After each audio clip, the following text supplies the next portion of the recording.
Mais comment expliquer mon désarroi, mon désarroi. Je n'ai trouvé qu'une caméra pour l'exprimer. En d'autres temps, plus lointains, Zola. J'aurais lancé « J'accuse ». Aujourd'hui, je me contenterai de m'exprimer devant ma caméra. En expliquant à ma petite fille, imaginaire, que je n'ai pas trouvé l'appartement dans lequel réaliser le début d'un rêve. Le projet de vivre ensemble. Toi, moi, lui, une famille.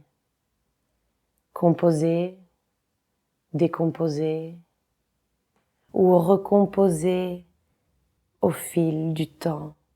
Concrètement, je me suis retrouvée à m'embrouiller avec l'agent qui me faisait visiter l'appartement. Oh, la tête qu'il faisait quand il m'a vu renifler la bibliothèque du salon en bois aggloméré. Il a essayé de se faire tout petit. Mais la bibliothèque du salon en bois aggloméré, je l'ai reconnu tout de suite, mon petit lapin.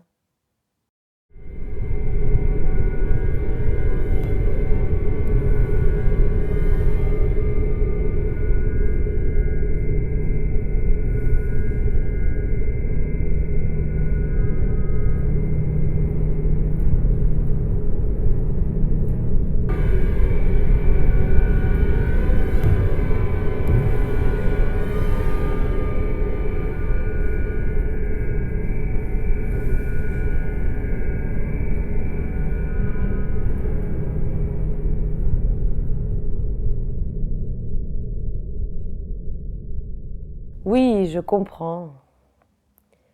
Tu te demandes comment je sais tout ça? Comme tout le monde.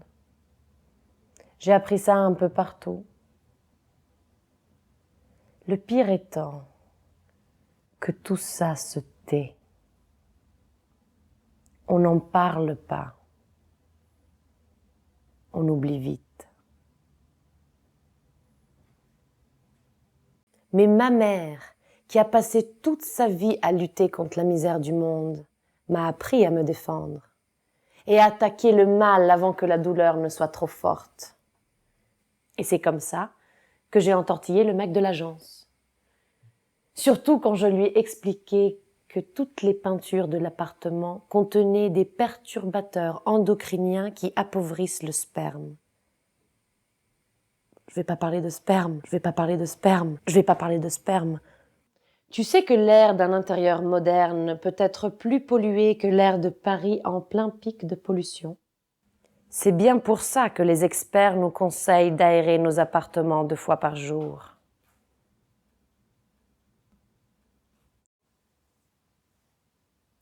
Qu'est-ce qu'elle montre, cette photo? Cela semble un beau parquet. Mais ce n'est que du plastique qui dégage son formaldéhyde. Note bien, fillette, fillette, qu'avec l'usure des chaussures, il produit des poussières chimiques très fines que l'on respire à plein poumon et qui vont se loger dans le cerveau où elles détruisent les neurones.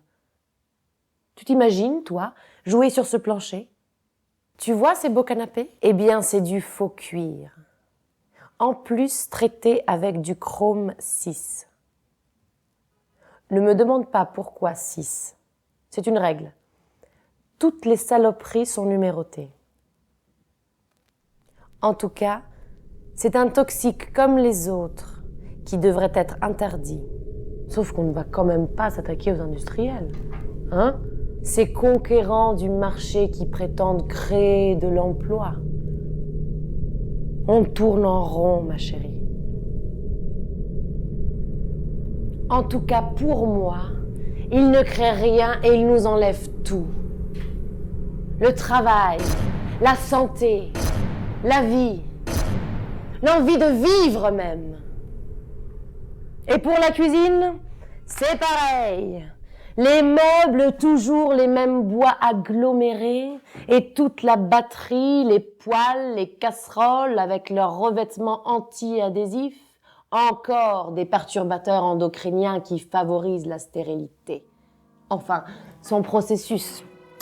Et il y a encore beaucoup de saloperies et des horreurs de mots, le dichlorobenzène, un cancérigène aussi. Sans oublier tant d'autres substances toxiques concentrées qu'émettent les désodorisants que l'on pulvérise dans les appartements, les cubes chimiques dans les toilettes, les boules anti-mythes. Alors bien sûr, au plus vite, débarrassons-nous des moquettes synthétiques bourrées de nanoparticules et de pesticides contre les acariens et les moisissures.